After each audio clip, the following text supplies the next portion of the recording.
so I would like to welcome everybody to our Education Day. And I would like to especially welcome Maggie Miller, our International Vice President, and Debbie Goldich, who is our incoming internet. Did I call you Vice President? Maggie is our International President, and Debbie Goldich is our incoming International President and was our convention chair and has done a phenomenal job turning a 3-day convention on site into a 1-day convention via Zoom. And we really appreciate that. And now I'd like to, Debbie, did you want to say anything very quickly before I turn it over to Jennifer? Yes. First of all, I want to say that I had a great partner in Margie. We did this together. This is not something that just happened. We had a whole leadership team. And I do want to say that convention is July 12th from 10:30 East Coast time. So it's a little early for those of us on the West Coast. And I am in Arizona, so it's early for me too. We'll start with services at 7:30 on the West Coast. And it'll go from 10:30 to 5 East Coast time. We've taken the best of 3 days and put it into one short day. Everything you expect from convention will be there. And I would love for you to all look at the virtual ad journal and consider putting an ad in the journal. It's our only way of fundraising because we don't have the typical ways that we usually have when we are at convention in person. If you have questions about it, you can ask Wendy, and Wendy can give you my email address. But we'd love to have you put some ads honoring your sisterhood members. If you're a Jewels in the Crown award winner, we'd love to have you honor your sisterhood. So we'd love to have you honor Wendy and what a great job she's doing. So thank you. And Margie, did you want to say something very quickly? No? No, just don't forget July 12th. It's a Sunday. And we expect to still be living in this little sequestered world. So please join us. You really don't want to miss it. It's going to be fabulous. Okay, thank you both. And now I'd like to turn this over to Jennifer. Jennifer is the co-president of Neve Shalom in Portland. And she has been working incredibly hard to put this program together for us. It was months and months of planning and working with the speakers, and with that, so that we can get going, because I know the speakers also have time crunches. I would like to let Jennifer have the floor. Thank you, Wendy, and I want to thank everybody for being here. This is a North by Northwest Education Day. But because of the coronavirus, we have opened this up to people who are as far east as, I believe, New York, and there's Florida on this call as well. So I want to thank everybody for coming, and thank you, Wendy, for the introduction. I wanted to introduce our first educator of the day. I'm going to put a little pin in this person. This is Mel Berwyn. She is in her 10th year as Director of Congregational Learning at Congregation Neve Shalom in Portland, Oregon, where one of her favorite roles is leading the women's Torah study class, which normally is held on Shabbat afternoons, but we've been holding it via Zoom on Sundays. It's very well attended. She has been a professional Jewish educator for over 25 years. Her other full-time job is parenting 3 teens, with her youngest getting ready for his bar mitzvah next month. So with that, I'm going to turn it over to you, Mel. Thank you. Thanks so much for inviting me here. And I'm gonna start with just a couple of rules about Zoom that might make it a little bit easier for us. So the first one is, if you don't already have your Zoom on speaker view, I recommend speaker view. I'm also gonna try to do a spotlight, if that helps. Does that help you guys see me in the main screen too? Okay, fantastic. So a couple of other things that are generally helpful when we're on Zoom together. We will just keep everybody on mute so that we don't hear the background noise from other people. But we would love for you to participate. So I'm going to call on people to read a text or ask questions. So feel free to unmute yourself and join the conversation. That's really what we're all here for. And feel free to use the chat function at the bottom if you have that. If you have clarifying questions, or if you're not hearing well, or something that you need us to all know, or if you've got other resources that connect to what we're talking about that you want to share with people, that's a great spot for that. And then finally, this is my personal rule when I'm teaching women's Torah study, and this isn't entirely my forum, so I'll just share it with you. And that is that, you know, we're really here to all be together. So I encourage you not to kind of bring politics to this particular space. It's a way for us to be together and share Torah and share our own lives and our own perspectives in general. When we kind of bring it to a political space, it is less unifying and helpful. So that's my my personal request. All right, so let's jump in. And thanks again to the organizers for inviting us here today together. It's a wonderful way for us to be together all over the country. It sounds like all over North America even, in order to learn together today. So our job as Jews in the conservative movement is to bounce tradition off of modernity and vice versa, right?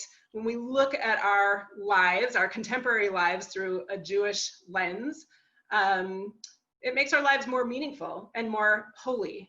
And when we look at Judaism with a contemporary lens, we're also helping to keep Judaism more relevant and more inclusive of the diversity of our entire community. So that's really what we want to do today. And today we're gonna focus on the value of modesty and look at how that has applied and continues to apply to women, and look at what this language means and delve into some texts, and then discuss how it relates to our own lives. So I'm actually going to share the screen. Wendy has offered to send you the text separately if you'd like that. But I'm going to share the text that we sent out this morning as well. Okay, can you all see this document that has Women's Day of Learning at the top? Great. All right, and give me just a second while I readjust my screen a little bit so I can still see you.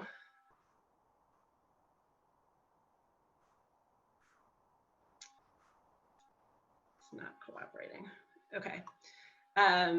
So I can't see everybody at once, so this is where I need you to unmute and jump in if you want to. So I'd like to start today with a blessing for engaging in Torah study, and I'm gonna just change the view on here so it's a little bit larger. That should help. And let's say the blessing together for engaging in Torah study. La'asok b'divrei Torah. Ready? Baruch atah Adonai Eloheinu melech haolam asher kidshanu b'mitzvotav v'tzivanu la'asok b'divrei Torah. So the first question we have is, what is the definition of this word that we're going to be looking at of sniut, right? We've heard this word sniut before, and it's usually translated as modesty in English. And modesty, when we look that up, it's translated as unassuming or moderate in our estimation or in our I ability. say something, please? Yeah. I'm Brenda Rossini and I don't have the text. Okay. Can you see where I shared it on my screen? No. Okay. I have the computer and I have my phone. Okay. So Wendy, is that something you can send to her?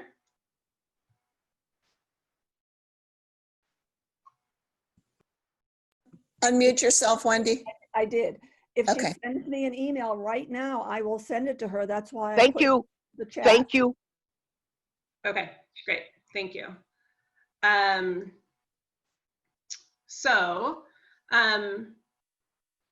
Does anybody want to just start us off though with, your association with the word snoot? How have you heard the word snoot generally used?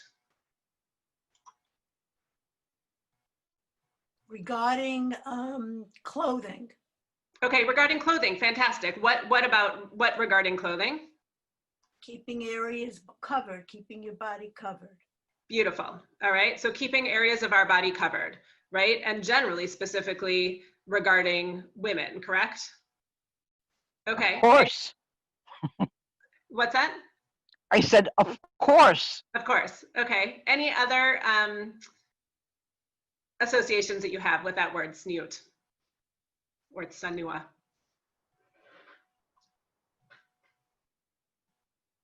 Okay. Covering So the your main hair. one, go ahead. Covering your hair. Covering your hair. Okay. So another body part to cover, maybe for different reasons, maybe for similar reasons, right? So what's interesting is when we look at this word, tsanua, in biblical and Talmudic texts, we actually see a number of different uses for that word that aren't necessarily at all related to the kind of modesty that we normally think of, right? Not related to covering ourselves in clothing or covering our hair. So I just brought some of the phrases where this word tsanua is used. So one phrase, we cried out in private, right? Batsena, right? We cried out privately. That word is the same word. When the Talmud is talking about someone who puts away, stores seeds for planting, that's that person, right? The one who stores, that word is hamatznia, from the same word. Another phrase has to do with concealing items in a wall. That word is also the same. Putting us under restrictions in our house. Restrictions is also the same word. There's a story about keeping your goats enclosed, right? The enclosure is also from the same root. And then there's another story about a mother who's berating her daughter who is having forbidden sex and says, why aren't you acting clandestinely? Why aren't you keeping that a secret, right? How is it that we know about this? And that word, that clandestine word, is also the same as tsanua. So what does that tell us about this word that we translate as modesty, right? Where is that word really coming from? When we look at all of the contexts of how it's used biblically and Talmudically, what else can you tell us about what that word really means? Containment. Okay. Containment. Thanks, Gail. What else? Enclosure. Enclosure, right? Enclosed, right? Something that's behind something else, that is not visible and that is not available, right? Hidden in private. Hidden in private. Control, especially of women. Okay, so this is, all of these are not necessarily about women, right? Concealing items in a wall and putting seeds away for planting and keeping your goats enclosed, right? But it is very much an act of putting something away from view, right? So when we bring it back and we're talking about what does it mean in the context of women, it's really important to know that this word, right, does have to do with concealing, right, in this way. So Jastrow is a dictionary that is the kind of the authority on how Hebrew words are used in biblical and Talmudic times, right? So Jastrow gives us this definition that says to hide, to retire, to withdraw, to reserve, to restrain, to be private, or to be hidden, right? So those go along with some of those contexts that we just saw in these texts. So let's just keep all of that in mind, and let's jump into a couple of texts that use this word. And the first ones that we're starting with have nothing to do, again, with women, right? These are just more general context for this word that we translate as modesty, and let's see where those come from. Would somebody read the English of this text from Micah for us? I'll read it. He has told you, O man, what is good and what the Lord requires of you, only to do justice and to love goodness and to walk modestly with your God. Okay, beautiful, thank you. So I sometimes try to gender neutralize the text that we are using, but this one is a little bit hard when it says Adam, right? It's really, you know, man or human, right? But this is from Micah, right? A prophet that is saying, here's what's good. Here's what God requires of you: to do justice, to love goodness, and to walk matznia, right? To walk modestly with your God. So what strikes you about this particular context for this word, tsanua, for the word that we're looking at here? It's also often translated as humbly.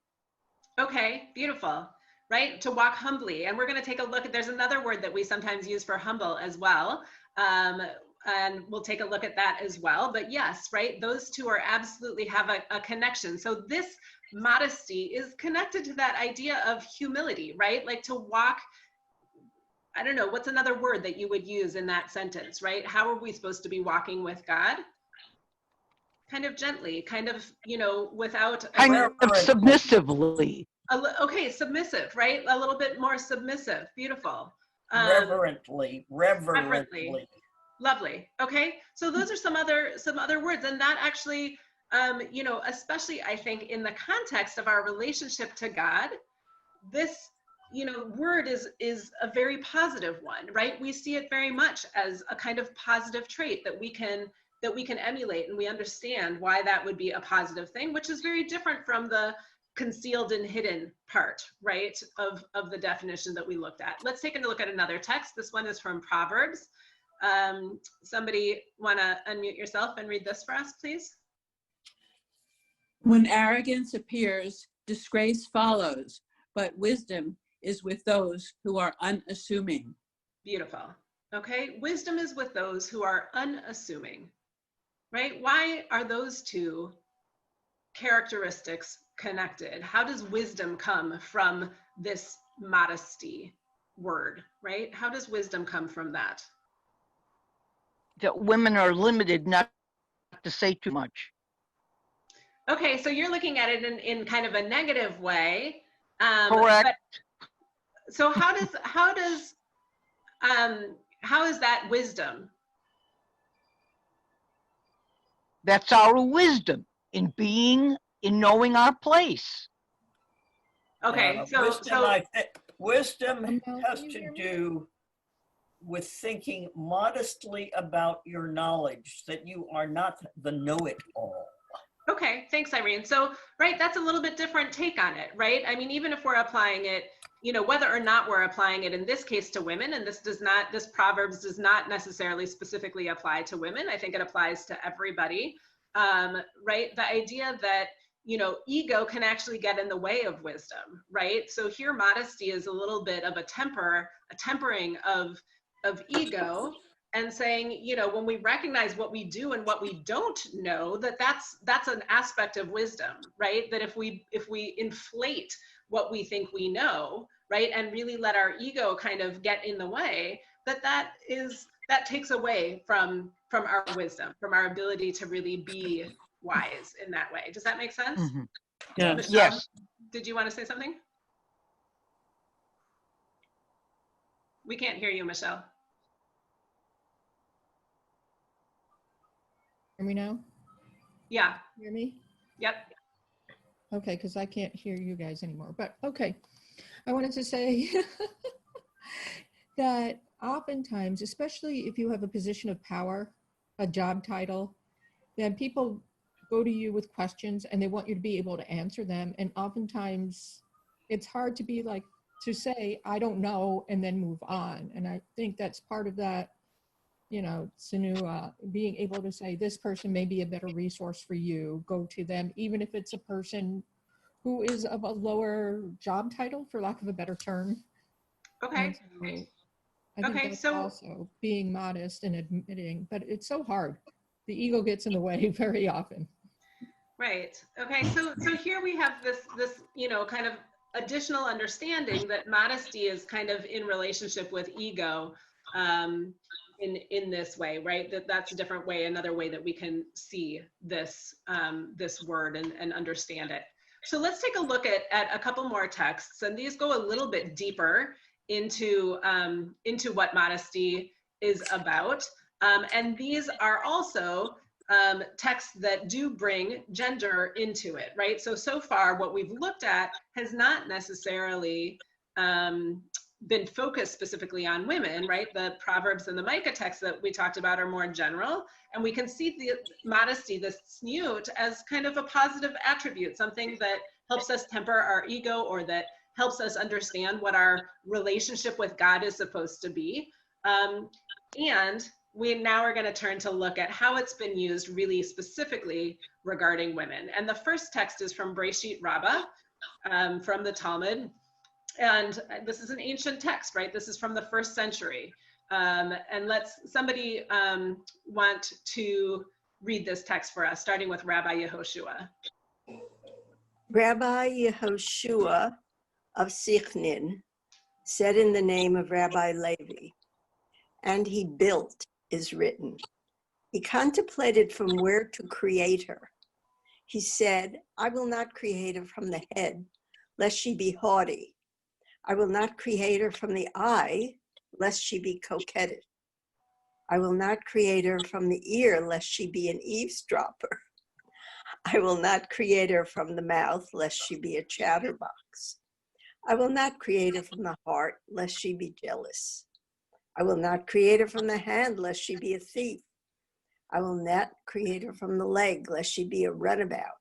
Rather, I will create her from the most modest place on a person, as even when a person stands naked, this place is covered. And as he created each and every limb of the woman, he would say to her, be a modest woman, be a modest woman. Okay, thank you very much for reading that. Right, so here we have, and you can see I've bolded the words modest here, right? Those are our word, tsanua or tsnua. And what, out of all of the definitions that we've talked about for this word so far, right, in this text, which is talking about the creation of woman, right, out of Adam's rib, right, which is the second Breshit story, right, the second form of creation, and it's going through all of the different other places that God could have created a woman from, and assigning to her, right, all of these kind of characteristics, some of which are gender neutral, right? Anybody can be, you know, jealous or a thief, right? But some of these words seem very gendered in the way, in their insults, right? I mean, coquettish or eavesdropping or a runabout or a chatterbox. Is hard to imagine those same terms being applied to a man in the same way, right? So we already have this in this text, this very gendered kind of discussion of the creation of woman and all of the kind of negative possibilities of her character, and upholding the idea that the one absolutely most important characteristic about a woman is what? Modesty. Modesty. Right? And as he's creating her, right, he's saying, you know, Tia ishat snua, you need to be a modest woman, right? So he's like berating her, you know, and at the same time that she is being created to what she is supposed to be. And the model here is this hidden part of the body, right? The thing that she's supposed to be is internal, hidden, right? The opposite of naked, the opposite of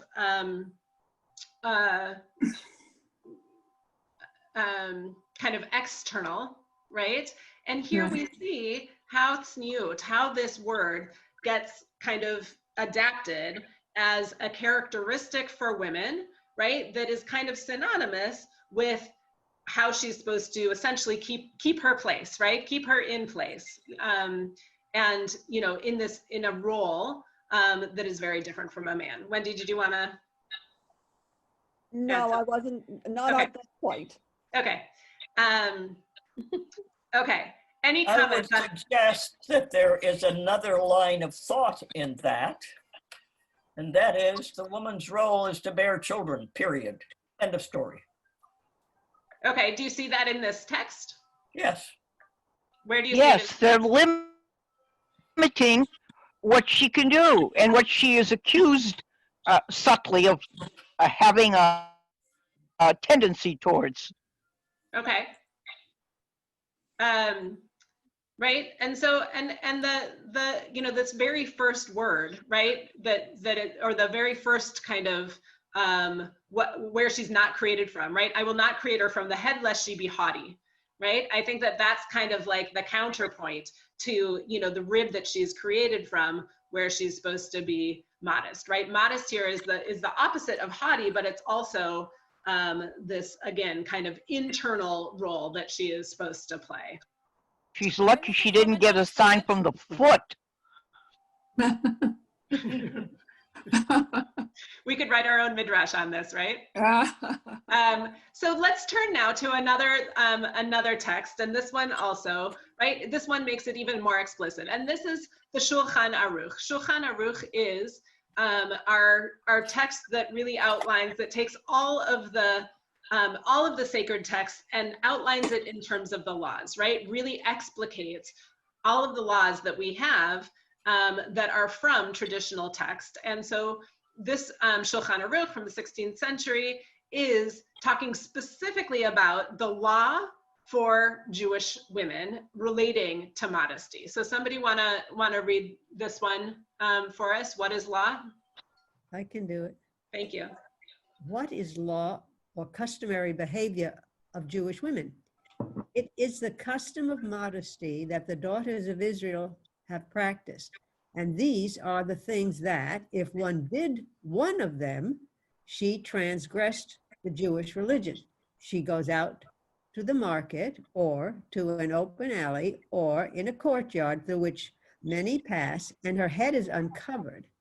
And she is not wearing a shawl like all the women, even though her hair is covered with a kerchief, or she spins in the market and rows or something similar in front of her face, on her forehead or her cheek, as the promiscuous Gentile women do, or she is spinning in the market and shows her arms to people, or she is flirting with the young men, or she is asking for sex in a loud voice from her husband until the neighbors hear her speaking about sexual matters, or she was cursing the father of her husband in front of her husband.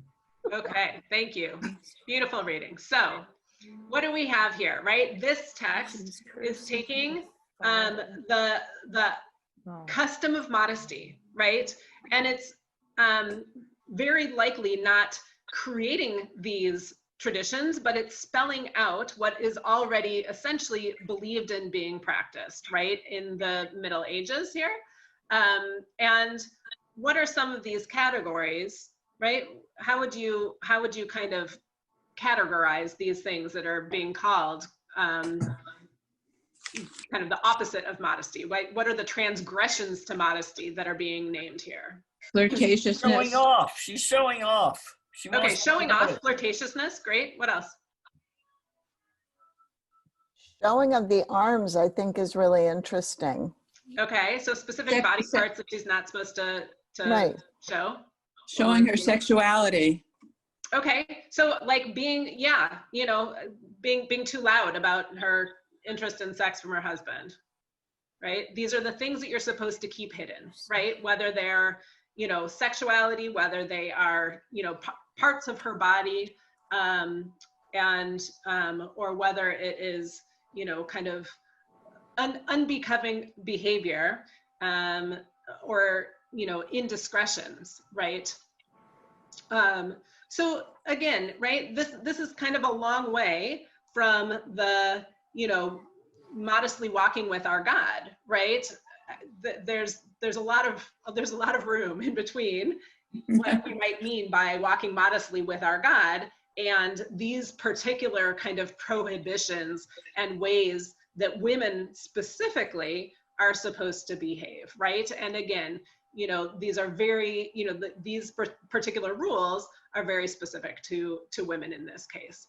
So one more kind of, short piece here before we, because I do want to spend a little time kind of talking about and getting to a little bit more contemporary context for this, but we're kind of building our case for what tzniut actually means and how it's been used to relate to women.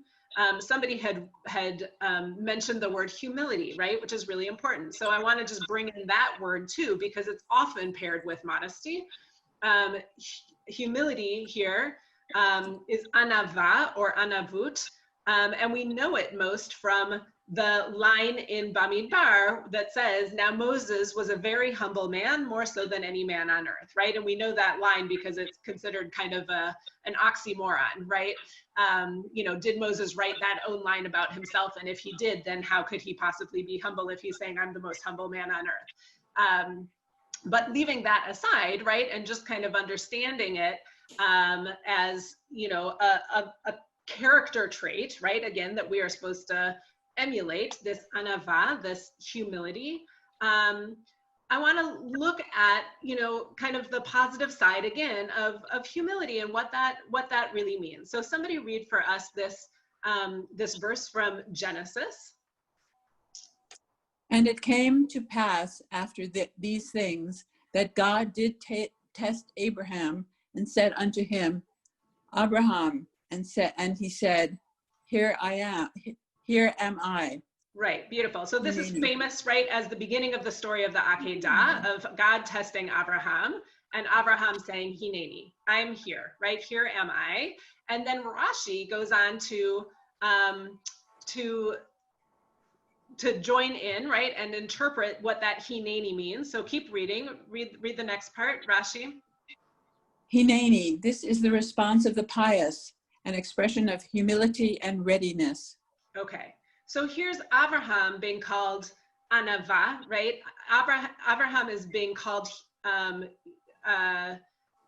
humble by Rashi for his response to God when God came and called his name. And God says that Hineni, here I am, is the response of the pious, right? Humility and readiness, which is really kind of lovely, right? And when we talk about this word Hineni and what that means, right?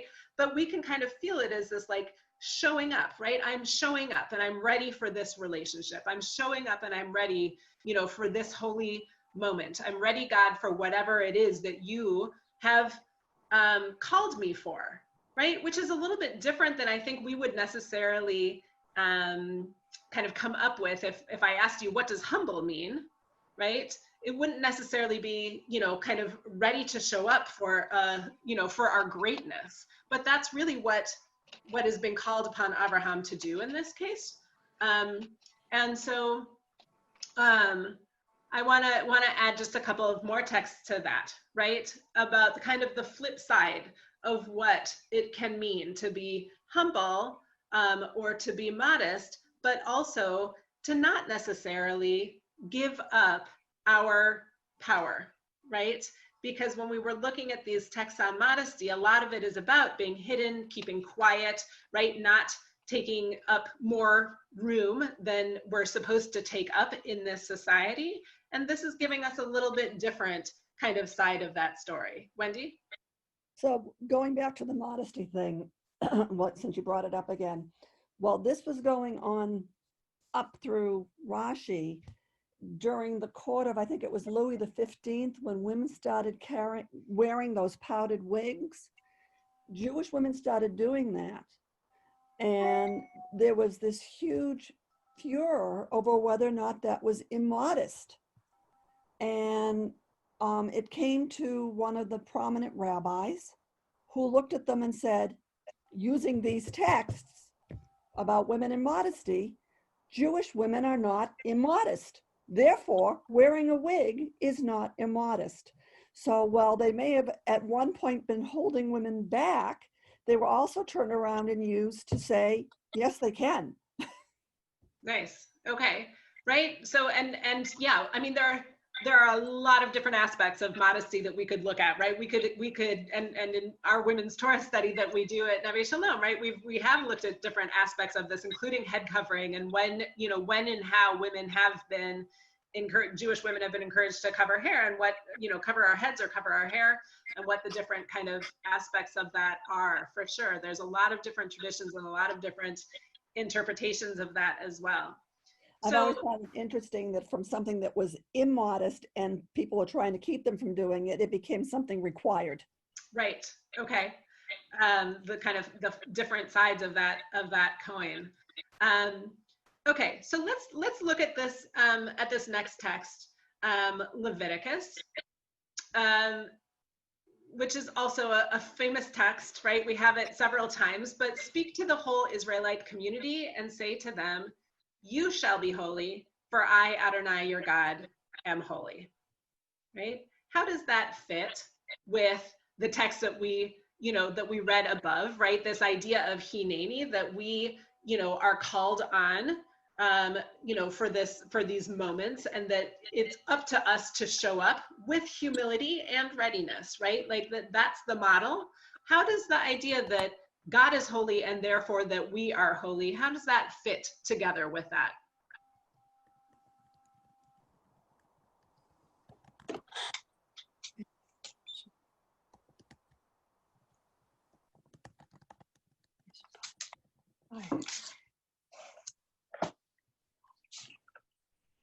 I think we ought to mention here that we as people are made in the image of God. So that might be where the analogy comes in. Right. Beautiful. Right. That each of us, has value, that each of us has, a place in the world, that we are each, meant to show up, for our lives in a particular way, that there is, right, a kind of, that there's a kind of power that each of us are meant to have. So let's look, right? The Musar Institute, are you familiar with Musar, the kind of characteristics, right? The study of these characteristics within Judaism that are meant to help us kind of develop ourselves as best as we can. So the Musar Institute says about anava, about this humility, that it's limiting oneself to an appropriate amount of space while leaving room for others, right? Limiting ourselves to an appropriate amount of space while leaving room for others. And the next line, being humble, doesn't mean being nobody. It just means being no more of a somebody than you ought to be, right? And this is kind of where I want to really pause and just kind of talk about the moment that we are in right now. Because, we are in a place where, a lot of us, whether we, kind of identify as feminist or not, we see the ways that that women are still fighting in order to be seen and in order to be heard in the way that we deserve, right? We are still fighting for equal pay. We're still fighting for, the recognition and the value on the work that we do to be recognized in equal ways, for our titles to be acknowledged, for our expertise to be acknowledged. I'm on a Facebook group called the Year of the Jewish Woman, and it's all about kind of leadership in the Jewish community by women, and the roles, and the challenges to this, to our roles in leadership, that we're still that we're still fighting for, right? And the ways that we can be supporting each other in raising up the voices and the expertise and the value of women in professional roles. And so when I read something about, you know, not being more of a somebody than you ought to be, right? I kind of have this question that I turn back on about women in particular, which is, how do we get to be the somebody that we deserve to be, right? Women are really good at making ourselves, you know, a little bit less of a somebody than we're supposed to be. And we've been socialized to do that in many ways. So even though, you know, Musar Institute didn't mean for this to be gendered either, I think there is a conversation to be had about, you know, how do we maintain this kind of the modesty and the humility that is the beautiful side of that, right? The unassuming, the less, you know, the not letting our egos get in the way. And, you know, to walk modestly with our God in the way that we're meant to, and also to be able to claim as much space as we really deserve, to claim the leadership and the value that we have earned and aren't necessarily always recognized for. So I want to ask you about this because you brought up two different terms, right? You brought up tzniut and you brought up anava, and you sort of switched in the middle from one to the other. And we're sometimes using the same translation for both, but they are different terms. And the one here in the Musar Institute is anava. It's not tzniut, the one that we began with. Right. So it's, I'm wondering if this actually has a relevance to what we spoke of in the first half of your pages. Yeah, I mean, I think that modesty and humility are very connected, right? I think that modesty is essentially the behavior that comes from the characteristic of anava, of humility, right? That modesty is generally talked about in terms of behaviors, right? Like we saw in the text that, you know, had, you know, not showing our arms and not speaking loudly about sex and all of that, right? Like those are behaviors that would be considered immodest. But the characteristic that I think they come from is humility, right? That anava that the Musar Institute is talking about, of not taking up more space than we are, you know, are meant to take up. That they're kind of a behavior and a attitude side of the same dynamic. Does that help? See, I think humility is more not becoming more than you're supposed to be, but not being more than anyone else is. You know, that you're not better than anybody else. That's how I see humility. Okay. I'm Marcia Kaplan, and I just rankle at the phrase that you ought to be. Who's to say what I ought to be, or any one of our children, daughters or granddaughters, or any of them? Who makes that decision? And that's the part we have to overcome, because that's the societal expectations that we have to fight against. Okay.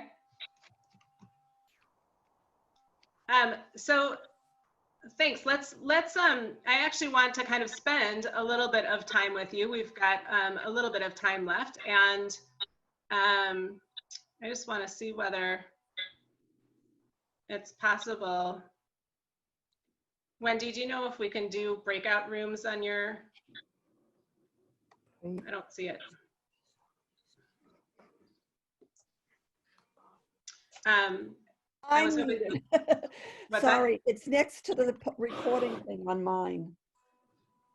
If you call up the bottom, you've got participants chat, share screen, recording, and breakout rooms.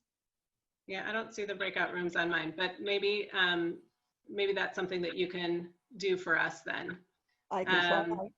Okay, so I see that there are 46 people in our group right now. So if we can do breakout rooms that allow us to get into groups of maybe 3 or 4, then we can have a little bit more of a small group conversation about this. And I've got a particular question that I thought would be kind of interesting for us to look at. So I'm gonna I'm going to put it in the chat, right? And well, Wendy is seeing if she can get us into rooms. And that's really, you know, that these terms, right? Modesty and humility, as what we've seen, are positive traits, but that they've also been applied to women differently than to men often, and continue to be used often, you know, in order to kind of keep women in a particular place. And so at this moment, right, when we are aware that we're still not as much of a somebody as, you know, as we ought to be, right? How do we approach these values of modesty and humility at this time? So, or how, you know, how do these values kind of relate to your life and what you've seen in terms of the expectations around your role, whether it's in Judaism or not? Okay, so I can break us up apparently into 14 rooms, which would give us 3 to 4 participants per room. Great, let's do that. Okay, so I'm going to do that now. How long do you want us to stay there? Why don't we take about 5 minutes to have that chat, and that'll keep us pretty close to on track for time, and then we'll come back together and we'll take a little bit of a break before Rabbi Posen's session. Okay, sounds good.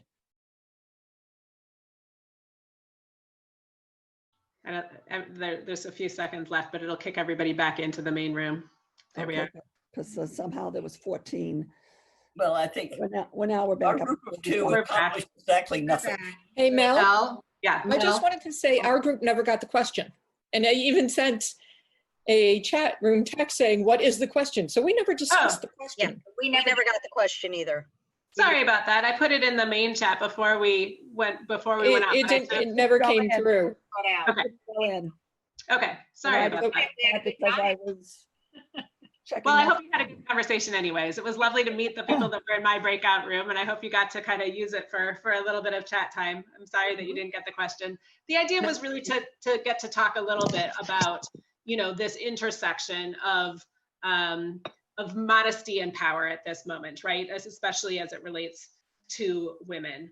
And I know that we need to wrap up here, and I don't want to kind of go over time. So I hope that this is at least a kind of springboard for further conversation.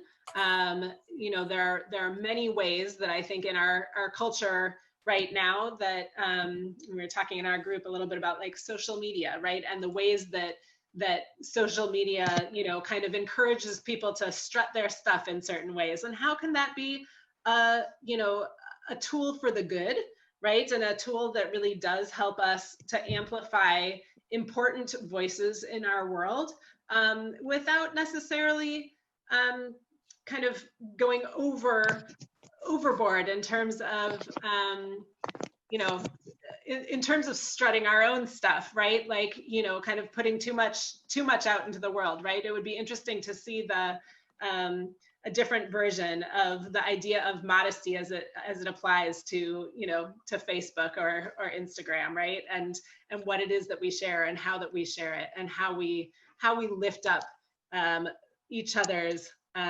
voices. So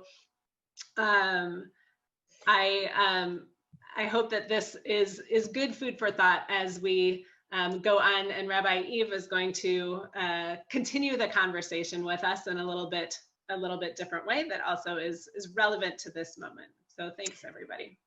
If I could add just a little bit, I think in the workplace, especially, these kind of conversations are happening a lot.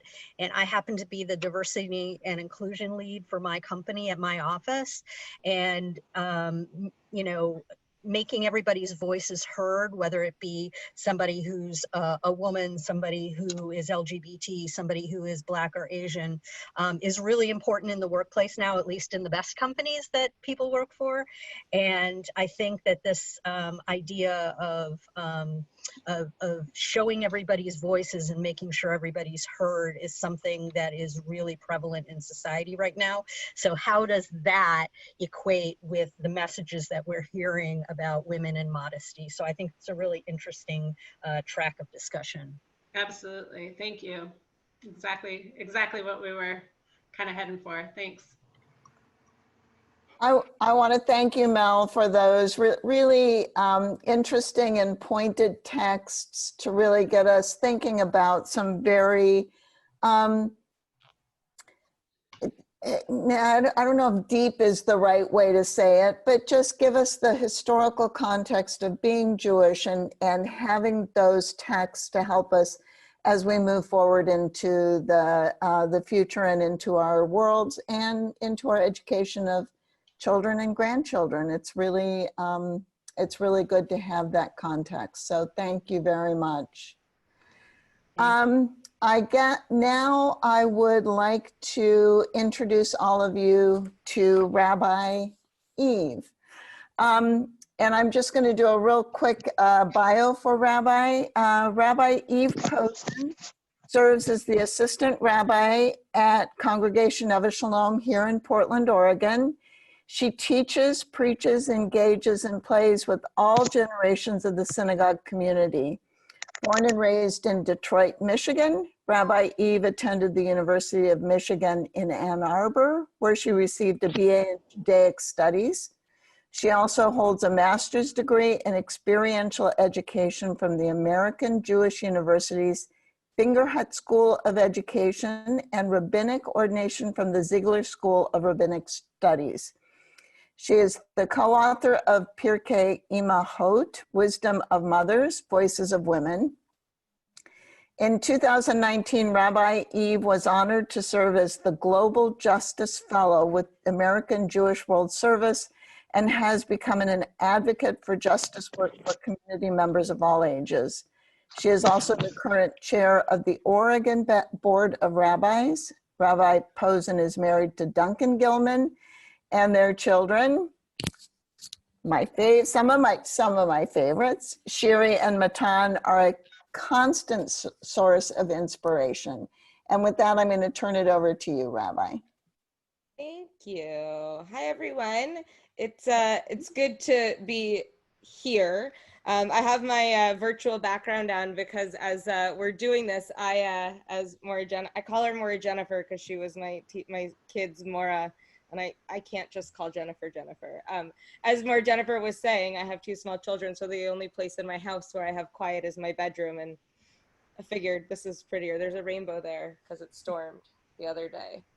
So it makes it a good background, I think, as this peaceful moment. I want to also thank Mel for that beautiful teaching.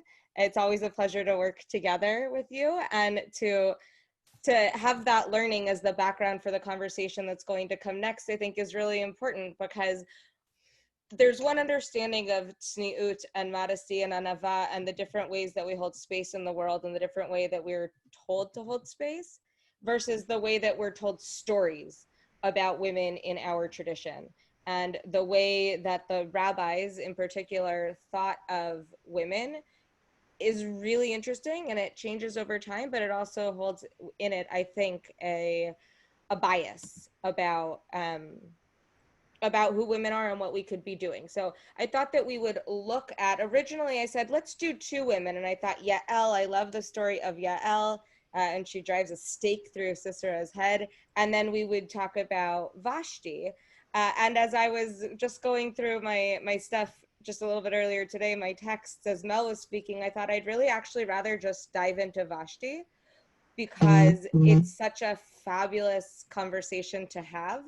And I just read a book. I don't know if any of you have read the Book of V.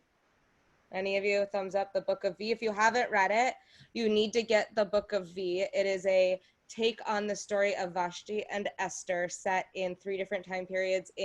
It's set in Persia in Shushan. It's set in 2016 in Brooklyn. And then the middle character, it's set in like the 1960s or 70s in DC. So it's like the continuation of this. And I just read it and I thought, you know what, I want to talk about Vashti some more. I don't think we ever get to talk about her enough. So that's where I think I'm going to go, if that's okay with you, instead of starting Yael. You have all the texts. So if you got them via email, you'll still have those and you can study them. But I wanted to focus on Vashti and the story of Purim. I also want to just reiterate what Mel started with, which were sort of the etiquette piece of using Zoom. It's nice when we have one conversation going together. It's nice when we're respectful. It's important that we can be respectful of one another. And also, as Wendy said, identify yourself when you speak, because sometimes we can't see all the names and all the things going on in that space as well. I want to first start by asking you to use the chat function. And we're going to talk about Vashti, but I want to start the question, which is, if you could think of I'm trying to think of the right word to use here. If you could think of the gutsiest Jewish woman from the Bible all the way to now, who would that be? And just throw them up in the chat.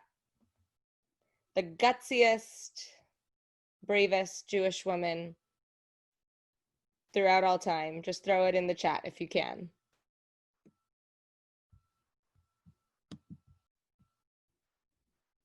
Yes. They're coming. I'm loving it. All right, Golda Meir, Ruth, Vashti and Miriam, Golda Meir, Ruth Bader Ginsburg. My daughter wants to be Ruth Bader Ginsburg when she grows up. It's good. Chana Senesh, absolutely. Bella Abzug. Dvora, who, what was that? Bella Abzug. She was a politician in New York. You don't know who she is. Okay. I've been following some of the politics going on around. All right, we got RBG again. RBG is awesome. Dvora, Miriam, Betty Friedan. I always like to put Ruth Messenger in this list for me. Talk about New York politicians and brilliant mind. She's in that list for me. She's incredibly brave. I would have said Vashti. It's okay to say Vashti. She's pretty gutsy. Emma Goldman. Yes, we've got some really good names coming through here. So when we think of brave or gutsy Jewish women, what I'm noticing in this list is that they tend to be people who have stood up for something or have taken a stand. If that's what you did or thought of when you were putting your names, can you show me a thumbs up? Yeah. We tend to think of stories that make us feel like they did something or they were particularly active. And as I think as women in this space, we look at those characteristics too and look for what does that do to hold us up and to push people forward. I would say that everyone on this list, except for Vashti, I had growing up heard amazing stories about how incredible they were. The one person who I didn't hear great stories about was Vashti. I remember growing up and I couldn't dress up as Vashti for Purim. God forbid. Vashti.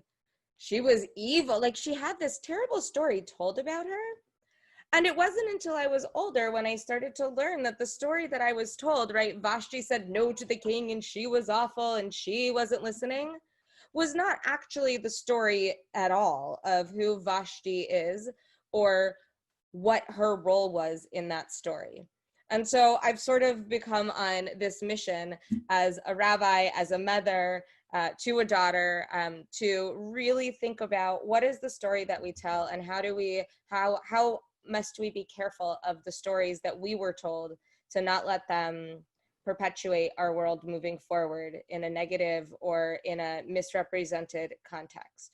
So I like to, when I teach Vashti to young kids in our preschool, I usually like to say that what we give them each a statement when we're telling the story. And I usually like to say, my body, my choice is what Vashti gets to say, because I want to start already by reframing that story for them. So we're going to do a little walk through the story of Vashti and the texts that we have, starting from the base text in the book of Esther, and then look at some more modern texts here. I'm going to share my screen now. It means that it's harder for me to see all of your faces. So just if you have something to say and for some reason I don't see you or I'm not hearing you, just be a little more forceful on that one. Okay. There's my screen. Can you all see it? We are able to see it. Great. I am just going to reset my screen again. Mel did this one too, to make sure that I can both see the chat and see as many of your faces. Are you able to enlarge it at all? I'm gonna get there. Yes, I'm definitely. sorry. No, Sorry. it's okay. It's like it's the constant issue with Zoom, is like you never know how big to make it. All right, let's see. It's gonna make the Hebrew really big too, but we'll focus on the English. Is the size of font better for everyone? Much better. Much better. Okay. It's giant. I love it. My eyes need it too. Okay. So we're going to start diving into Vashti's tiny part of the book of Esther and see how she develops as a character through the eyes of the rabbis and through the eyes of tradition moving forward. There are a few questions I've put at the top of the header of each page. There are questions to just keep in your mind. At the end of each text, we'll reflect on these or share our other perspectives as well. But how is the character represented? Presented? What is the nature of the language being used? And how does it change based on the different sources you might be seeing? So those are the base questions to help us jump off in conversation as we are looking at these texts. So, do we have somebody that wants to be a reader, or would you like me to read? Anyone feeling like they must read right now? All right, I will do it. Not a problem. Just gonna move your faces around so I can make sure I still see everyone. Okay. So we're starting in the book of Esther, chapter 1, and this story begins at verse 9. In addition, Queen Vashti gave a banquet for women in the royal palace of King Achashverosh. So the first 9 verses of the book of Esther are talking about the king having this party. Vashti's story begins verse 9. So she gave a banquet for women in the royal palace of King Achashverosh.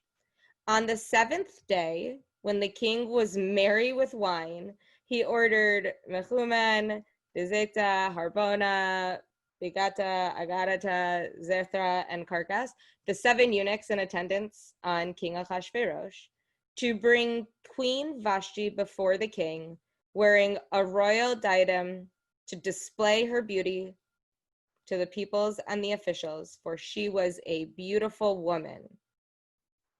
Anything jumping out at you just yet that seems questionable or is an interesting way to have described the situation? Any questions we have to answer? Well, what else was she wearing beside a diadem? There you go. She's only wearing the diadem. Yeah. Well, we don't know. I mean, that's the midrash, is that that he wanted her to come in naked, but this does not say that. Mm-hmm. But she was there as a showpiece. He just wanted her brought in so he could show off, this beautiful woman.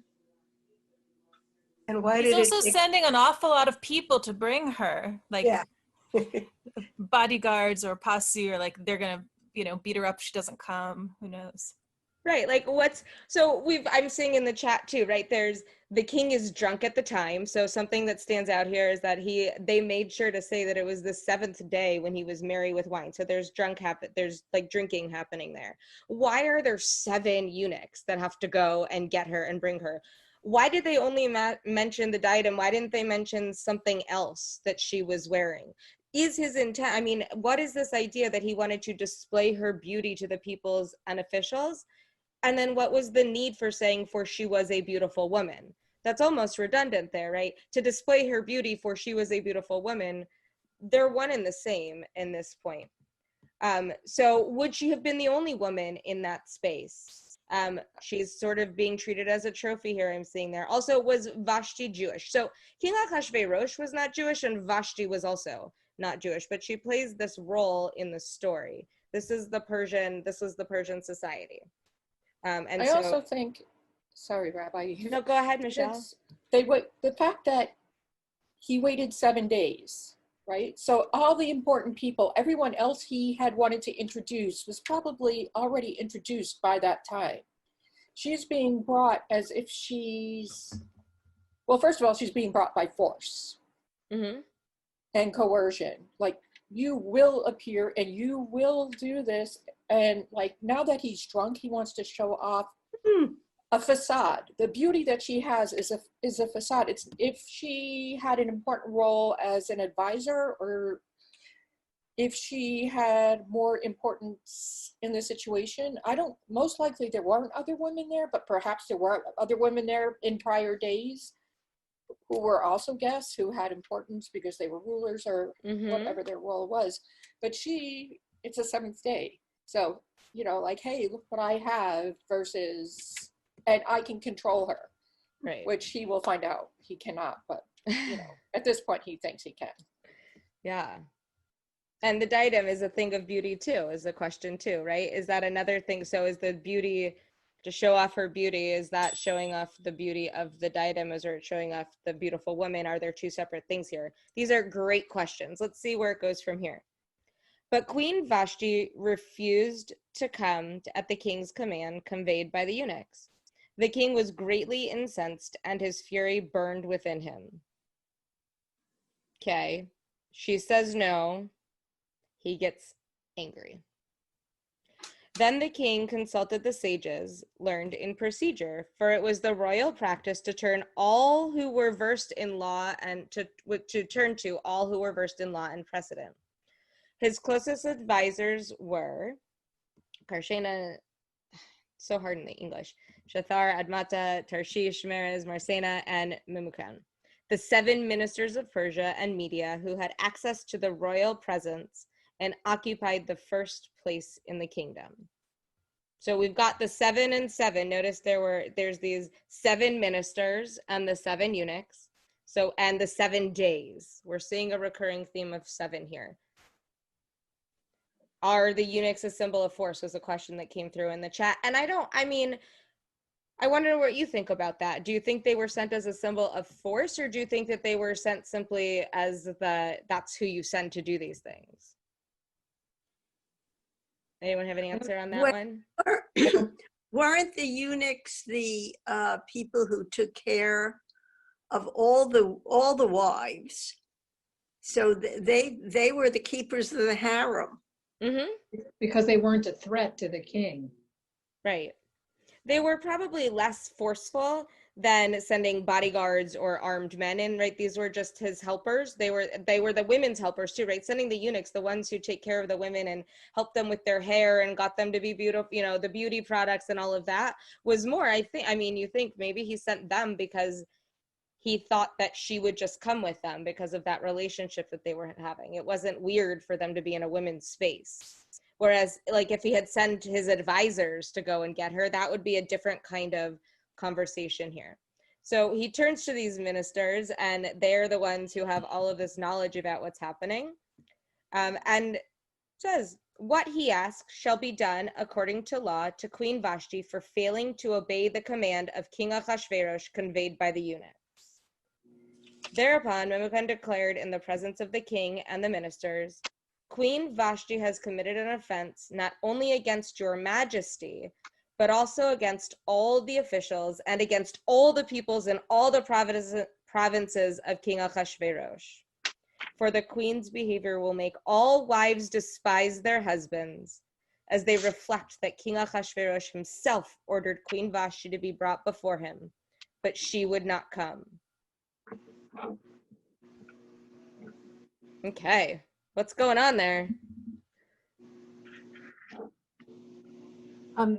Rabbi, this is Kathy Swerdlow from Florida. One of the things that struck me as you were reading that is that this generalization from a single individual to a group is the same thing that happens to Mordecai when Haman brings his offense to the king.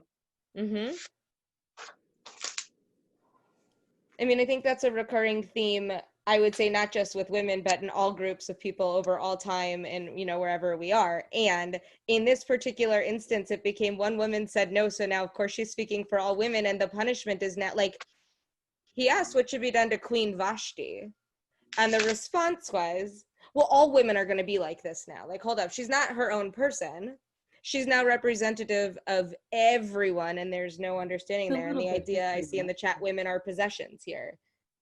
We get to control them in that sense.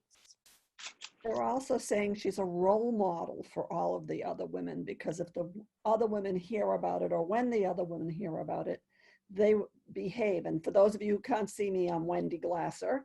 They will behave like she did. She's basically given them permission to behave like this. Mm-hmm.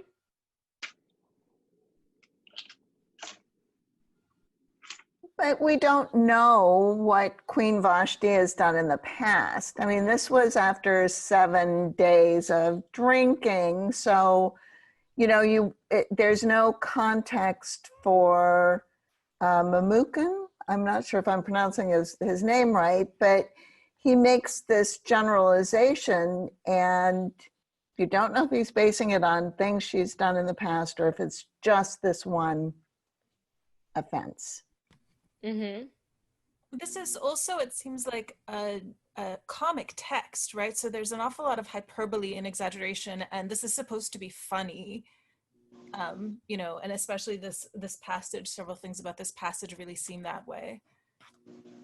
I mean, it almost reads like a farce, right? Like what they're doing and what's happening. You can sort of picture it, right? Like the eunuchs and go, and there's the drunk. Like you can sort of see I like to say like Modern Family. If you ever watch that show, like everything goes wrong and people misunderstands what's happening. It's written in a way that may almost be in that nonsensical farce style. And at the same time, they draw this giant conclusion based on one action.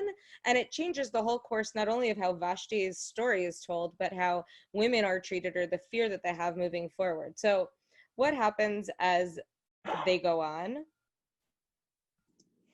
They say, this very day, the ladies of Persia and Media who have heard of the queen's behavior will cite it to all your majesty's officials, and there will be no end of scorn and provocation.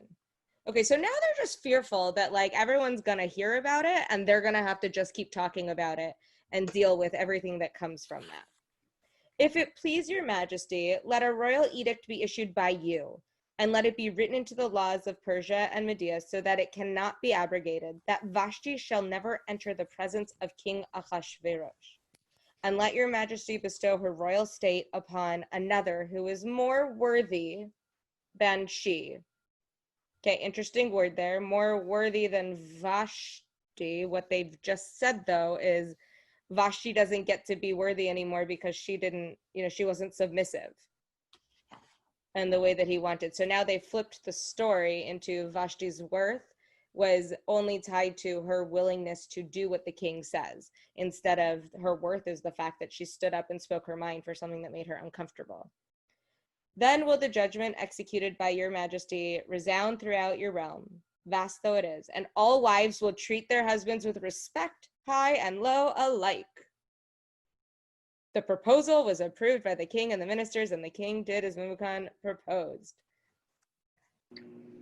Some of that is just this is Debbie Green, standard in society even to this day. The way people generalize, certainly about women, about others as well. But there's still a huge segment of society that generalizes about women, and there are, you know, religious groups where women have their place, and the man is the king, and his word is all that matters. Still going on today. To me, it's a form of domestic abuse or domestic violence, even if it's without the physical. Mm-hmm. I think it also shows that in this society, as well as in ours, those who have the power want to keep the power. They don't want to do what's best for society as a whole. It's a very selfish point of view. And it also demonstrates in that time, as in today, in many cases, like, was it Debbie had just said, women had no say or no control over their bodies, their lives, or anything. And so like once, you know, it goes into like, the fear is if you give them an inch, they'll take a mile. And you see that happening with a lot of minority groups today. There's so much oppression going on. And I mean, it's really sad. I mean, I agree. And what I'm thinking as I read this statement is that like this became Vashti's story, right? We don't actually, what we tell about Vashti's story, what has been written into our text is nothing more than she said no, and this giant reaction that the king had and that his ministers had about the way that she should be portrayed because of their fear or their concern or the feelings that they had inside about somebody saying no to them who they thought was right. This all becomes this totally different story than what could have been because of the way that it had been narrated. And that continues to be Vashti's story until we get some more modern texts. And what's interesting is thinking about which questions. So we had all these questions that we asked, like, why was it the seventh day? And why the 7 eunuchs? And were they meant to be oppressive? And what else was Vashti wearing? And, you know, was she the trophy or was there something else that was happening? Like, we had all of these questions. The rabbis approach it from a different perspective. And I want to look at their perspective moving forward and then sort of see if the ship sort of, you know, the pendulum swings the other way as we move towards our more modern text. So Those rabbis were men, weren't they? The rabbis were men, yes. That's why I wrote with my co-author Loa Schenker, Perkei Imahot, because we noticed that, you know, all of these texts are from a male perspective, but more modern texts taking on Vashti finally were written by women. Here's the thing. We know that the rabbis were men, and so those are the stories who have been recorded. What we don't have is the record of the conversations the women were having. And I love that, like, you know, this Zoom can be recorded, right? We now have, for history's sake, a conversation of women engaging in the story and understanding it that we can share moving forward. It just, those recordings got lost. They weren't saved before. But I do think that there is an evolution in the way that the rabbis were thinking, and that's what we're gonna look at. Jennifer, I saw your hand. Yeah. Rabbi, I was just wondering, I want to go back to a comment, I believe it was Lilach who mentioned this, and I'm not sure I'm pronouncing your name right. But the idea that this text was written as a comedy to be performed, but yet we give it such serious, it takes on such serious commentary about how people are supposed to, especially women. And I'm wondering if the context of comedy sort of got lost as time went on, or maybe it's not supposed to be a comedy. Maybe it's supposed to be something that we take seriously. So I appreciated the other comment that was made about the comedy. Mm-hmm.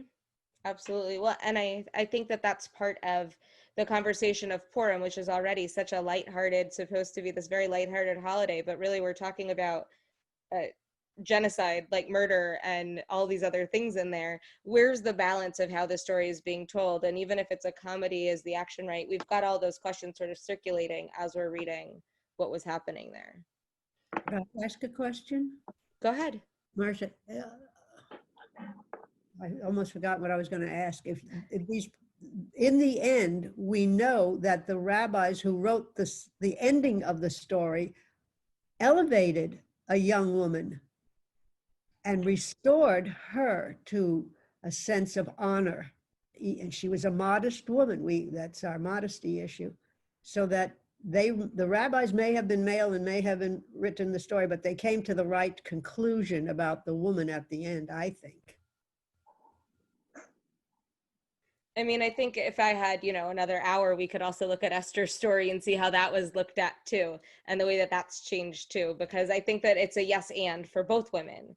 There's a yes and in terms of Elu ve'elu, both of these things can be true for them. So let's look at how the rabbis start to understand the story. So we're in the Talmud, the Babylonian Talmud, and in the tractate of Magilla, and here's their first stab at this. The verse states, also Vashti the queen made a feast for the women in the royal house. Do you remember that first one, like the first verse that we read? Vashti was having a queen for the women, and it was clear that it was in the king's palace, which belonged to King Achashverosh. The Gemara questions why she held the feast in the royal house, a place of men, rather than in the women's house where it should have been. Brava said in response, the two of them had sinful intentions. Achashverosh wished to fornicate with the women, and Vashti wished to fornicate with the men. This explains the folk saying that people say, he with pumpkins and his wife. Okay. First reactions, thoughts? I want to know about the pumpkins. Oh, the pumpkins. Anyone have a thought about what that saying is?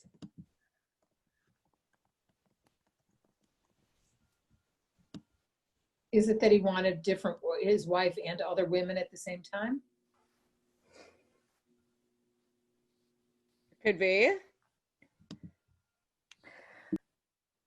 Again, I think it's so interesting to look at texts like this and not have that sense of two royal houses, right? So I would think nothing of him having of her having a feast in the royal house, in the house of the king. But I would not have thought that maybe there was a different house where she should have been rightfully doing something. And I think, again, there's this generalization that it makes me wonder, their minds are in an odd place. I never would have thought this intent. Mm-hmm.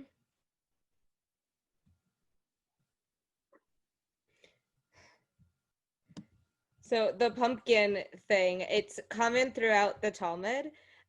They started using zucchinis. There's a whole thing about fruit, by the way, or gourds as they were. And they start to talk about the different ways that a man and his wife would engage in similar actions. So the pumpkin is one rough translation of the same word about the different ways that they would interact with each other.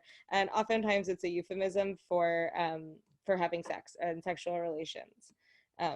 But they've got this weird obsession with different gourds and vegetables in the garden in that sense. It's a little bit judgmental what they do, but it's okay. Well, they're always judgmental, and it's usually judgment against women, or most of the time, not always.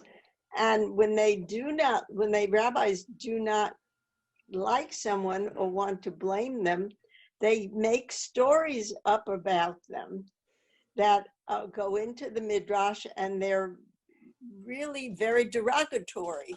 I mean, they did the same thing with, Ruth's sister, about talking against her. It goes on constantly with women in the commentaries. Mm-hmm. I think that that's true, and I also think, looking at this text, what's their question? The question is not at all, when they begin this, about why Vashti didn't go. They're starting with why was she in the men's place to begin with? They're starting from this assumption that she must have had an intention to be in that space, and that the he with pumpkins and his wife, right? This idea that folks saying that they were both going towards the same thing, which is their way here of saying, if she was in the men's house, she must have had this intention to go and be promiscuous with the men. And so when she said no, they had to find an understanding. And so they're saying, okay, it's just, she had different intentions, and that's why he expected that she would come. And then she must have changed her mind. But isn't that assuming that the purpose of the party, shall we say, was for a sexual outcome? Mm-hmm. If you were making your husband a surprise party or whatever, you'd want it to be for his guy. A bachelor party is for them. Well, I guess it's not a great example. I don't understand. I mean, it's part of me wonders, right? If you think about, so they say, they were each having their party at the same time, and the men were in one room and the women were in the other room. It makes me think about what happens almost every time. I host a ton of potlucks and large gatherings in my house. What happens every time? Where are the women gathering? In the kitchen. Usually the kitchen. because that's the room. Really, I go to my kitchen to hide from my kids usually, but like, there's this gathering, we separate, we want to talk to each other, we want to be together, but we want to be together in the same space. And for me, when I read, okay, it's like, okay, they were in the palace and she had the women in this room and the men were in this room. And that's totally fine. Like, that's what we do. For the rabbis, it was very confusing to them why she wouldn't take them to a different place completely to have this party. And so they're already thinking about what is the motive underneath her actions. And it is her action to choose to have it in the king's palace, not his action to have them together. And they're really questioning that. Kind of surprising that they let her out of the women's house altogether. Mm-hmm. I never noticed that before when I was, every Purim when we read the Megillah. But mostly, I thought they really confined all the women. I'm surprised they let a whole bunch of women into the men's space. Mm-hmm. Can I ask a question? Sure. Rabbi, is this an unusual foray into some odd kind of behavior that is, I don't know any of the texts that well, so is this someplace else where they come up with these really wild theories of what people were doing and why? I mean, I think that when you look at Talmud, Mishnah and Talmud and rabbinic literature, what you're looking at is basically a men's book group to try to understand what had happened before and ask the questions like we're doing now. I mean, it feels like that's sort of like the best way to describe it. They're asking questions to understand what happened and to use the law, to use these stories. If these stories were preserved in the canon of what we call the Tanakh, the Ketuvim, so the writing section, that third part of the Jewish Bible, right? If those are our core texts and everything we do moving forward is built on that, the rabbis saw their job as reading them to understand how we can then extrapolate law for how we live our lives today. And as Mel said, right, when she started talking about how this is like how we understand it applying to our life today. Conservative Judaism used to be tradition and change. And Mel stated it more eloquently when she started. I can't remember the words she used, but she basically said, what our job to do is to use text to reflect back into today's society to understand how we are to act now. And just as we're doing that here, that's what they were doing there. And so these conversations were really meant to extrapolate meaning. And sometimes law, in this case, they're not really extrapolating law, they're just trying to have understanding of it. And the way that they're doing that seems a little questionable, and like she must have had the intention to be there when we don't actually have her side of the story at all. So let's look at another text. We're going to keep going in Magilla in this story, and they're going to break it down again. So it says, the verse states, on the seventh day, when the heart of the king was merry with wine. Remember that verse right in the beginning, the seventh day. The Gemara asks, is that to say that until now his heart was not merry with wine? Did it take 7 days for him to achieve merriment? Brava said, the seventh day was Shabbat, when the difference between the Jewish people and the Gentiles is most apparent. On Shabbat, when the Jewish people eat and drink, they begin by occupying themselves with words of Torah and words of praise for God. But the nations of the world, when they eat and drink, they begin only with words of licentiousness. The Gemara continues to detail what occurred at the feast. So too, at the feast of that wicked man, Akash, when the men began to converse, some said, the Median women are the most beautiful, while others said, the Persian women are the most beautiful. Akash said to them, the vessel that I use, i.e. my wife, is neither Median nor Persian, but rather Chaldean. Do you wish to see her? They said to him, yes, provided that she be naked, for we wish to see her without any additional adornments. Yeah, the vessel that I use. Thanks, Karen, for pointing that one out. It's definite language here that has a little bit of, it makes me get a little uptight. Would we rather be vessels or pumpkins, though, really? I mean, pumpkins make good pie? I don't know. We do love pumpkin pie. Oh, turns a woman into masculine grammatical gender too. Lilach, say more about that, if you don't mind. I remember reading a bit. There's this story where I forget which the rabbis were, but it's in Talmud, and there's one guy and the other guy sneaks in and listens to him having sex with his wife. And if you read the translation, that's what's like, he's having sex with his wife. Reading it in the Aramaic, there's no mention of the woman. She might not even be there.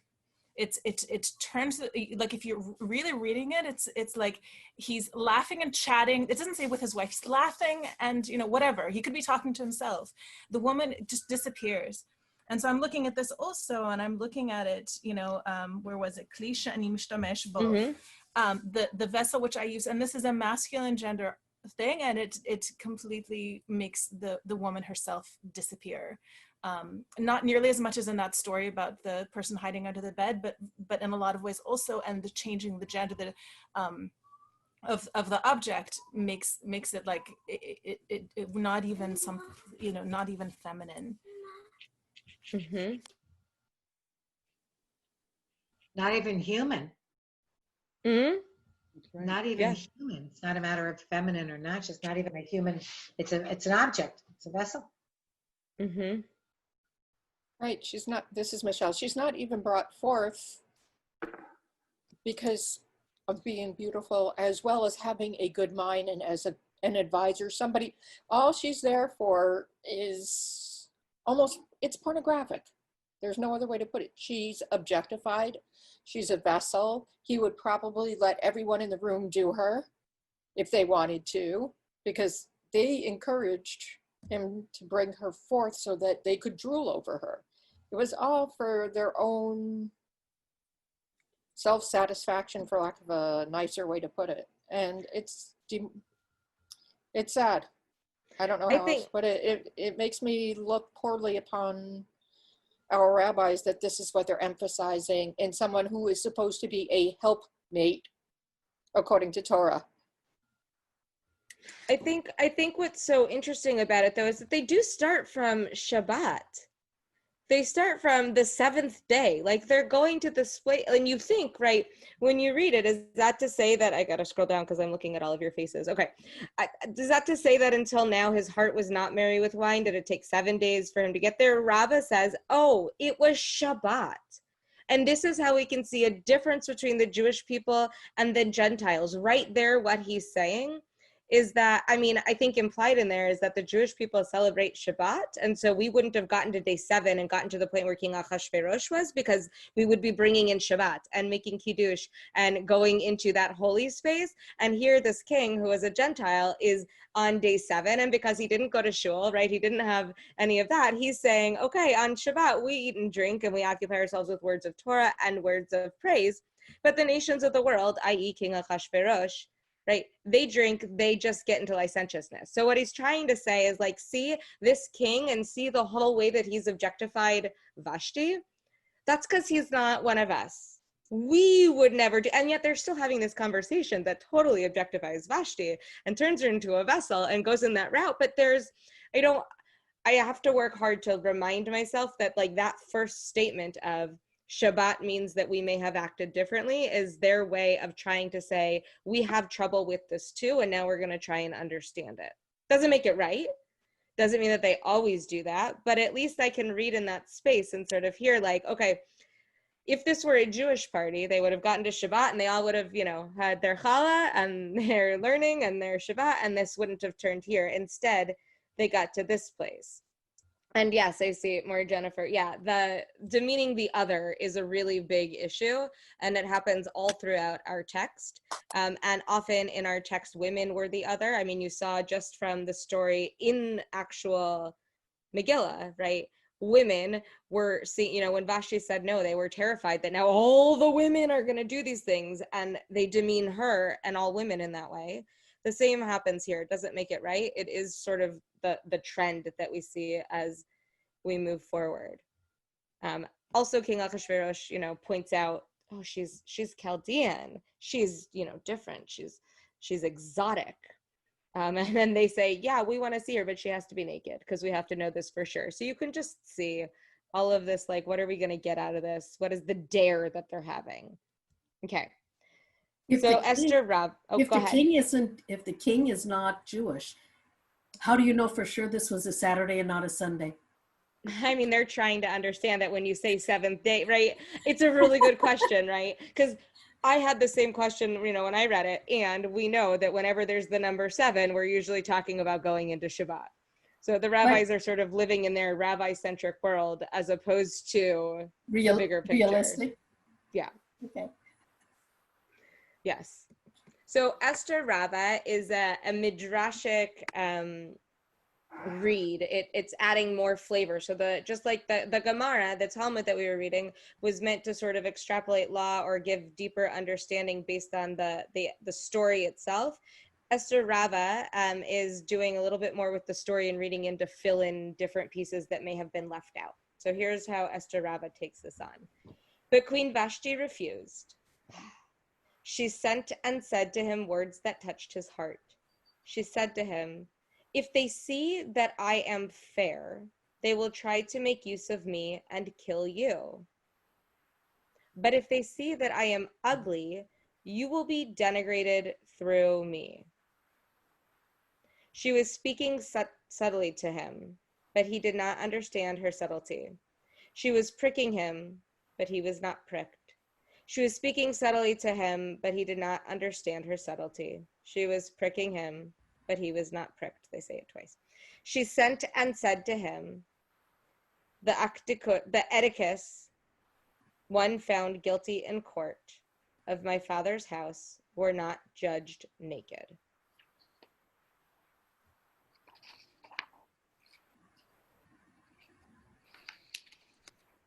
Why would they say it twice about speaking subtly but not getting it?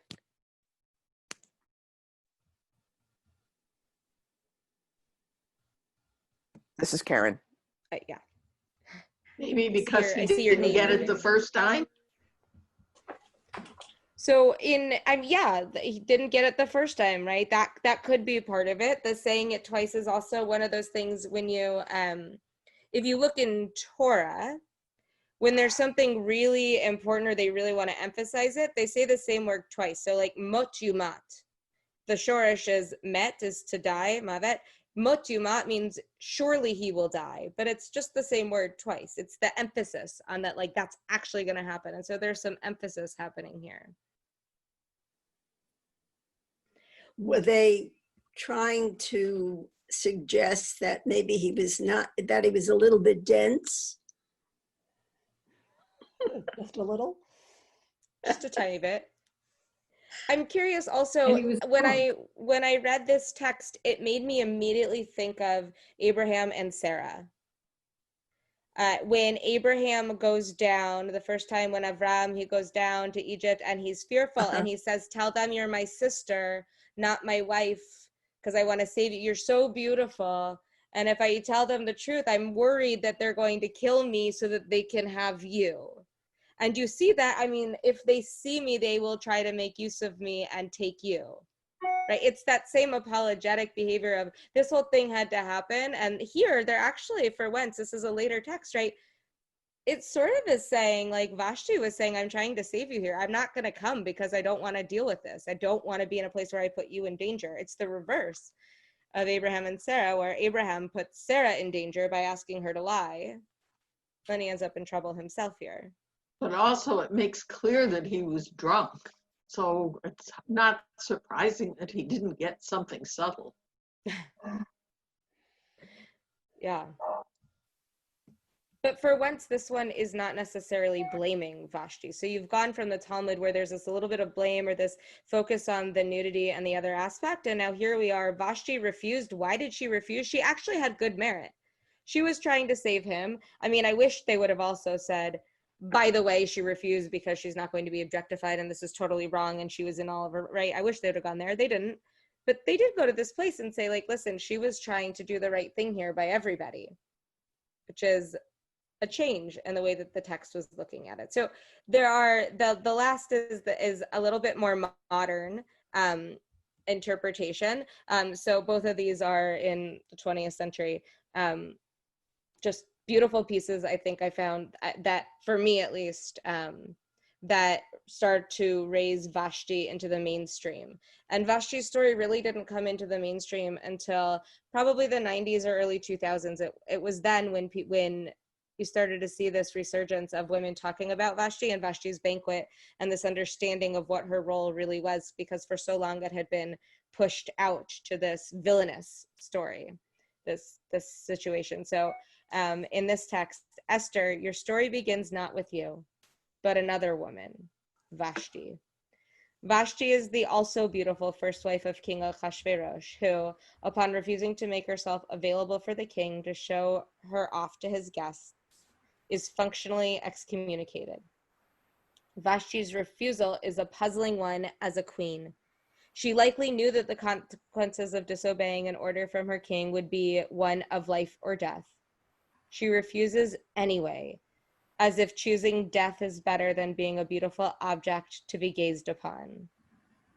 But never mind this. This is your story, not hers. In your story, it is her absence that is important because it creates the opening for your entrance. You can only exist because of pain, though it is of another woman. Vashti's pain in objectification, Vashti's pain in being thrown out of the palace. But perhaps this could have been mingled with relief. In this way, too, beauty is pain, or more accurately here, begets it.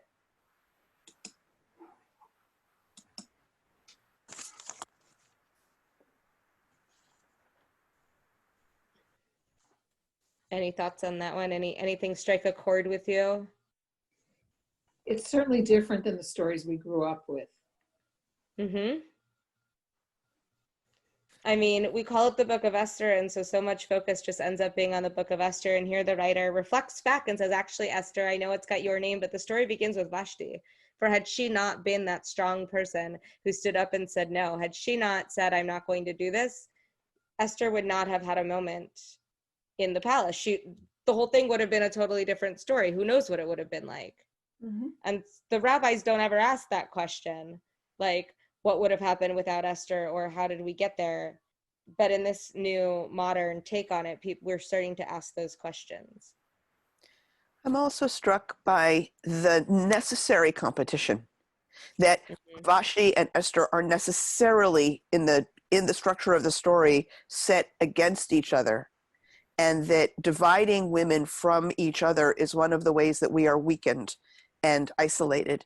And for us to work together in cooperation makes all of us stronger, but that's not an option that is given in the context of the story of Esther as it is, as its original version of it is established. I mean, I think that that's interesting because the first thing that they say when Vashti says no is the fear that we would work together. And it's not the dividing women. It's the fear that women are always going to be together. And so by her saying no, if word gets out, all women are going to go and want to do this. And then we have somehow turned the story into you can't have one without the other in this sort of like we're different way that sort of pits them, like you were saying, Karen, like pits them as opposites and as in competition as opposed to being on the same page there.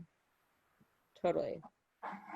This is Jennifer, and I just wanted to comment a little bit on that, Karen, because I think it also helps us to understand, though, that people come into relationships with a past. And this thing that happened with King Ahasuerus with Vashti may have actually changed him and made him a better man or a different man. And it allowed Esther to come in and possibly be able to talk to him in a way that a queen may not have been able to in the past. And, so I don't know if I necessarily see it as a competition, and the whole thing with women in competition really frustrates me. So maybe I'm trying to find something that says, it's sometimes we have people in our past and we can use this as a way to help future generations understand that there was this woman in the past. Mm-hmm.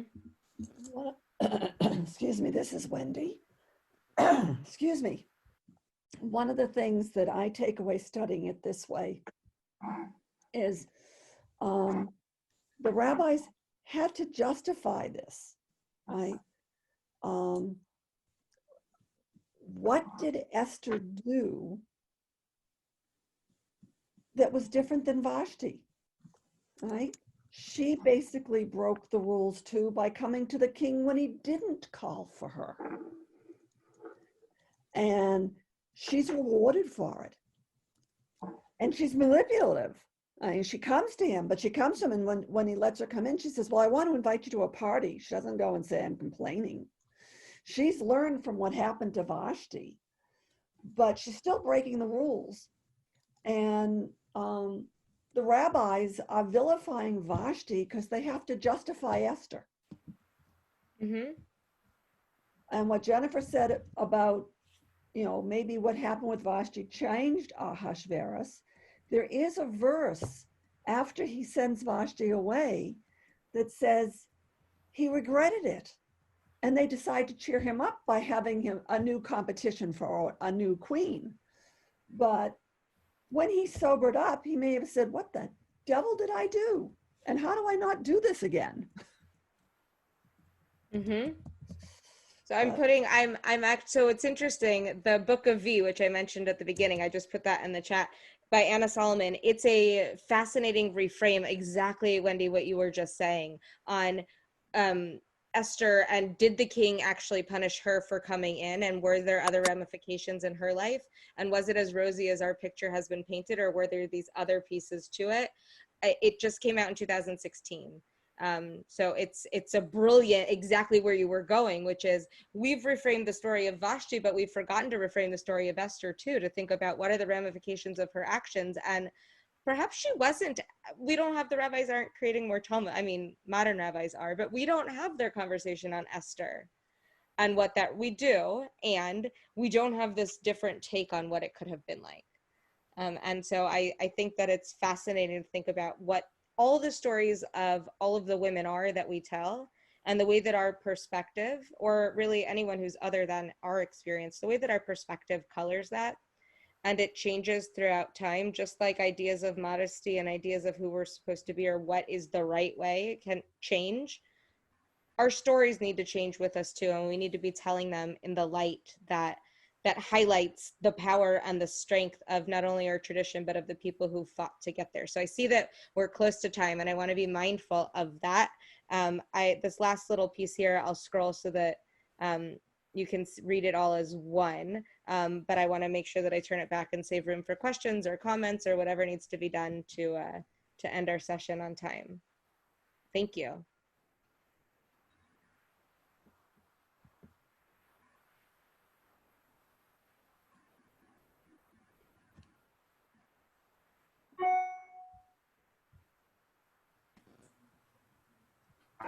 May I make a comment? Sure.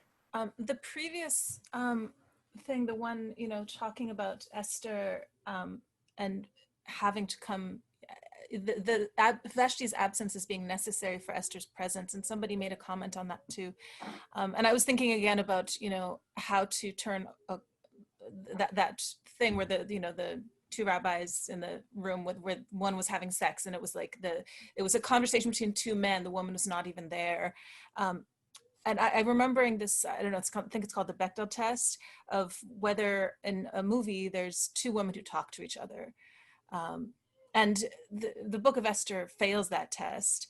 And it kind of just thinking about these things and thinking about the way the conversations function, and especially in rabbinic literature, where the conversations really are conversations between men.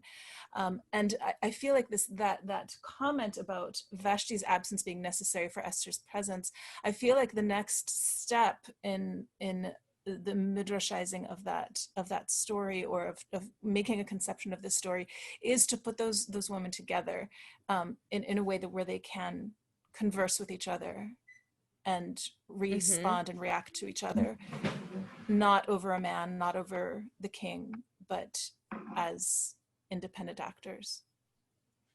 That's part of why I love the Book of V, because she does that a little bit in the writing of it, and it really picks up on that. They can actually interact with each other and have that relationship, and it was just by happenstance that I read it this week. It was good. Well, thank you. Could you repeat the book and the author that you've been mentioning? Yes, Rabbi? I threw it in the chat. It's called The Book of V by Anna Solomon. The book of V. V. The Book of V, the letter V, like V. Vashti. Yes. Thank you. Oh my gosh, this is, thank you, Rabbi Eve. I really enjoyed this discussion, and I'm glad we were able to focus on Vashti and Esther. It's always been a little troubling to be able to explain the text for me, so I really appreciate it, and I hope everybody got a lot out of this discussion. And so I want to thank you for the discussion of Esther, and Mel, again, I want to thank you for helping to put this idea of modesty in context for us as we were able to move into a discussion of Esther in a specific text. If you go to participants and click on that, there is a place if you want to raise your hand and ask a specific question of Rabbi Eve or Mel, but I also want to be mindful of the time. So I will open it up if there's any questions for either of them. And I don't see anything. Wendy, I guess I'll turn it over to you if you have any final comments, but I want to thank you, everybody, for coming and joining. I also want to thank everybody for coming and joining, and thank Rabbi Mel and, sorry, Rabbi Eve and Mel. I keep calling Mel Rabbi, for doing this for us. I found it an absolutely fascinating conversation, and I've seen in the chat that so many other women have thanked you both and that they have really enjoyed it, and I hope you've been able to see that. And I hope that we will be able to all get together another time for another study session, and that you will lead us, or we'll be able to sit back and relax and enjoy the study session. And with that, I think I will. So Wendy, before you leave, Lita, yeah. I think it's Lita. Did you have a question, or were you just, okay, all right. I just wanted to make sure I captured if anybody had a question. But so I'm sorry, go ahead, Wendy. I was just going to say I'll end this session now unless somebody has something they would like to say. Okay. I just want to say thank you to Jennifer for doing this. Oh, I didn't. I thank Rabbi and Mel. This was wonderful. Thank you both for putting this together. I want to say thank you also to Mel and Rabbi Eve and Jennifer and Wendy. It was wonderful to see lots of people I haven't seen in a long time. Thank you. Thank you.